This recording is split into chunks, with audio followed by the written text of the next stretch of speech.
Welcome to Cravings Control for Fat Loss. I'm your host, Laura Cavallo, former sugar binger, overeater, and yo-yo dieter turned fat loss and cravings coach for hundreds of busy women. Here at Cravings Control for Fat Loss, I'll be sharing mindset, movement, and metabolism strategies for those who are ready to ditch the fat diet cycle and slim down without counting calories, tracking points, or giving up any of the foods they love. Get ready to embrace progress over perfection, grace over guilt, and bring curiosity and learning to the inevitable ups and downs of your life. Expect a decrease in your cravings while seeing and feeling an improvement in how you look, how you feel, and your overall quality of life. I am so excited you're here, boo. Let's get started. Welcome to another episode of Cravings Control for Fat Loss. My name is Laura Cavallo, your cravings coach, and today we're talking about to snack or not to snack for fat loss. I get this question a lot. How many meals should I eat? Should I be snacking? How long between my meals? And I hate to do this to you, but the answer is it all depends on the individual. And it's because each person is different, has different schedules, availability, goals, and is at a different point in their fat loss, weight loss, and health journey. Meaning that if someone has maybe been overeating for a long amount of time, hunger, fullness, and cravings cues might be off. Same as if you've been undereating for a really long amount of time, hunger, fullness, and cravings cues may be off. So I can't just give a blanket statement for everybody, right? This element also depends on how in tune you are with your body, right? Meaning how observant you are of your body responses to things, how impacted your body is by certain foods, meal timing, again, the individual. So in particular, when we talk about meal timing, we want to be aware of our hunger, cravings, and fullness cues, as I mentioned, which can all be negatively or positively impacted by our current diet habits, our past habits, our mindset around food and diet. So first, I think it's important to share the difference between hunger and cravings. And I did review this in a previous episode, but I will go through it here as well. So hunger is the physical sensation of your body literally wanting food. You have probably heard the term, my stomach is growling. That actually comes from the hormone ghrelin that is activated when your stomach is looking for food. So hunger is that physical sensation. Now, cravings, you can crave things and be in a hunger state, but cravings come from wanting sort of the taste of something, right? And it's often triggered by one of three reasons, or sometimes all three. Usually the response can be environmental, right? Something going on around us, people around us, where we are, an emotional trigger, happy, sad, stressed, or even a hormonal response. Maybe a response to food that we've eaten previously, being tired and fatigued, or even being stressed. All of those things have an impact on our hormones. So what we want to do is make you more in tune with your hunger and ask yourself, am I hungry or am I craving something? And this is a signal you need to sharpen in order to figure out, is it time to snack? Is it time to eat? What's really going on? So I'm going to give you a couple of examples of how hunger and craving signals could be off.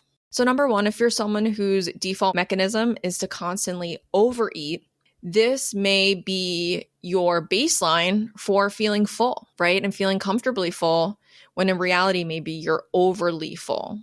But for you, the sensation is, oh, I feel really comfortable. Now, this categorization within your own brain is going to affect what fullness means to you and what overly full means to you. On the other hand, for someone who possibly undereats, maybe they have an eating disorder or someone doesn't particularly like eating, for them eating smaller amounts of food may make them feel comfortably or even overly full. So can you see that difference there? A second example could be that every night you have a glass of wine and a Hot Pocket. For you, this is an embedded habit, or maybe it's a nightly ice cream or something like that.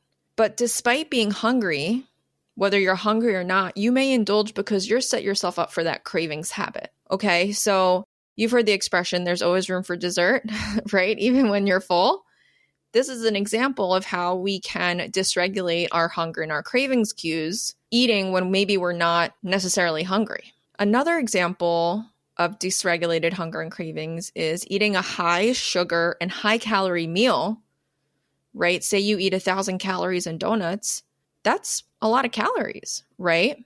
But this can cause a hormonal response that actually increases your hunger despite having ingested, quote unquote, enough calories that should keep you full. Now, there's many reasons that this happens. Donuts really don't take up a lot of room in your stomach. It's mostly fat and sugar, digest really fast.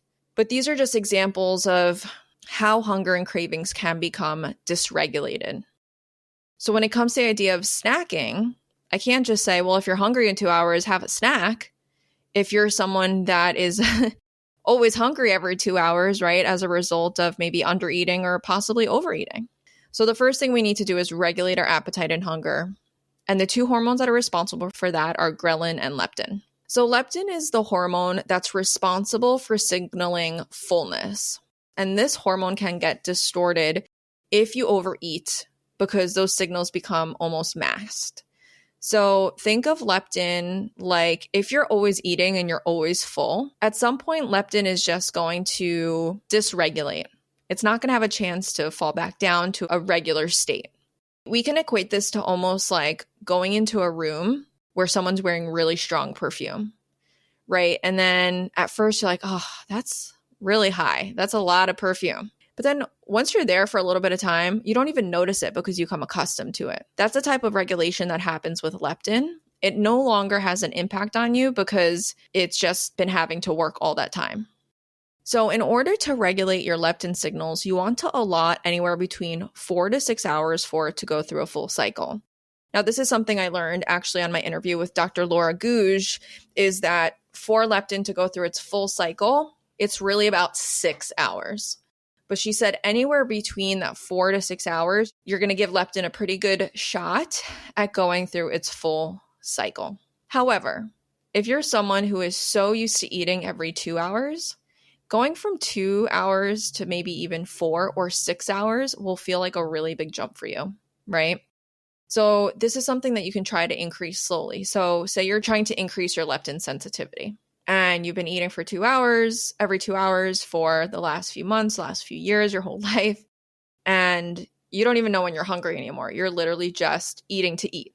Maybe for you, you can try going every 2.5 hours for a couple weeks, and then try going 2 hours and 45 minutes or 3 hours to help regulate a little bit. Don't try jumping too much, okay? I see this a lot with people that try fasting. They're like, I'm going to fast for 14 hours and only eat for 8. And I'm like, well, what are you doing now? Oh, well, I'm not doing anything. I eat every maybe the max I do is 10 hours overnight. Like, that's not going to work, okay? It's going to feel like fucking torture for you. So try and give yourself small increments to help with that leptin sensitivity. If you're enjoying the podcast, it would mean so much to me if you took less than 2 minutes to give us 5 stars and submit a quick review. Your feedback helps other women who are looking for help with their cravings and fat loss goals find us more easily and benefit from the free content we share. Thank you so much. It truly means a lot. So when it comes to health and even getting ready for fat loss, we want these hunger and fullness signals to be attuned. So giving your body some time to rest and digest and take these hormones through their full cycle can be helpful. Another thing that you can practice, I just brought up fasting, is giving yourself that overnight period of 10 or even like 12 hours from the time you eat your last meal at dinner time to the time you have your breakfast in the morning. Try and give yourself anywhere between 10 to 12 hours. If you see you're eating within 9 hours, like maybe you finish eating at 8:30 at night and then you're waking up at 5:36 and eating in the morning, see if you can push it to 10, right, for a few weeks, and then see if you can bring it up to 11. That gradual increase, just like I talked about with leptin. That is another way that you can help to attune some of your hormonal signals when it comes to hunger and cravings. So when it comes to answering this question about snacking, I'm going to assume that most people are sleeping through the night, okay, and waking up in the morning. I'm not accounting for shift workers or night workers. And I'm also going to assume that most people are busy and don't have time for 6 small meals per day, okay? This is a strategy that can work for some people that maybe have bodybuilding goals or are performance athletes like CrossFitters or marathon runners or any other sport where they have to keep their energy up, they're training multiple times per day. Okay. I am relating this to the everyday person like me and you. We're busy, we got work, we're doing things throughout the day, and we want to know, should we be snacking or should we be doing larger meals? So my recommendations with Satisfull meals is we want to be eating 2 to 3 larger meals per day. And if necessary, 1 to 2 snacks. If on training days you're hungrier, this might be a day where maybe you have 1 to 2 snacks. If this maybe is a day that you're a little bit more sedentary, you're sitting at your desk, you're not moving around that much, try to stick to those 2 to 3 larger meals. But those meals need to be filling, okay? You can't be under eating those 2 to 3 larger meals. They need to be substantial with a decent amount of lean, decent amount of detox, and some of that crave to give you that craving satisfaction throughout the day. So if you're someone that's going for fat loss, you'll need a calorie deficit. So one strategy can be to make 2 of your main meals a bit more filling and try giving yourself more time in between meals. Again, if you're used to eating every 2 hours, try extending to 2.5 or 3 and see how you feel. Increase slowly. I like to coach my clients to eat within 1 to 2 hours of waking. And this should be a Satisfull meal focused on a lean, which is a protein-forward food, a detox, which is a fruit or vegetable, and then some crave. If you want the specifics on measurements and size and amounts, go back and listen to the Satisfull Plates episode.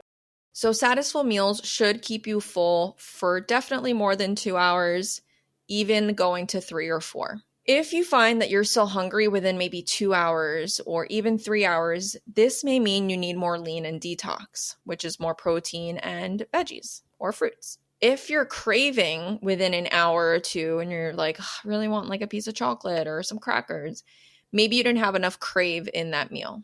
Now, if you're able to eat lunch at 3-4 hour mark, still lead with the Satisfull plate. Okay. Again, everyone is an individual, so you're going to have to play around with are snacks right for you. Overall, when it comes to fat loss, we want to be in a calorie deficit, but we don't want to be in a calorie deficit forever, right? Maybe a few weeks at a time to see how the body responds.